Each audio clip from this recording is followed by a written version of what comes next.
এই এক শ্রেণীর পাখি আল্লাহ পাঠাবেন যাদের নখগুলো খুব বড় বড় হবে, বিশাল বিশাল নখ। এই নখগুলো দিয়ে তারা দেহগুলোকে উঠাবে, উঠিয়ে নিয়ে কোথায় যে ফেলে দেবে আল্লাহ ভালো জানে। সুবহানাল্লাহ, আল্লাহু আকবার। আল্লাহ পাক বিশ্বে কত কি বাকি রেখেছেন এখন। এরপরে আল্লাহ পাক কি করবেন জানেন? আল্লাহ পাক বৃষ্টি বর্ষণ করবেন। এত বেশি বৃষ্টি হবে, এত বৃষ্টি হবে, জমিন ধুয়ে পরিষ্কার হয়ে যাবে। হাদিসে আসছে জমিন চকচক করবে, জমিটা পরিষ্কার হয়ে চকচক করতে থাকবে।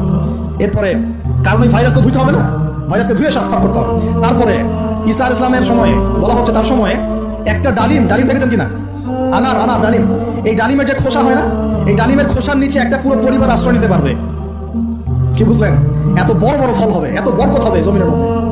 কখন বরকত হয়? যখন একটা জনপদের অধিবাসীরা আল্লাহর সামনে আত্মসমর্পণ করে, তখন আল্লাহ বরকত দেয়। আমরা কি আত্মসমর্পণ করছি? এই জন্যই তো অর্থনৈতিক মন্দা চলছে। এমনি নাকি সুদ খাচ্ছেন, দিব্যি ঘুষ খাচ্ছেন, দুর্নীতি করছেন, জেনা করছেন, মানুষের সম্পদ আত্মসাৎ করছেন, মাপে কম দিচ্ছেন, আবার নামাজও পড়ছেন, মাশাআল্লাহ। তো বরকত থেকে আসবে।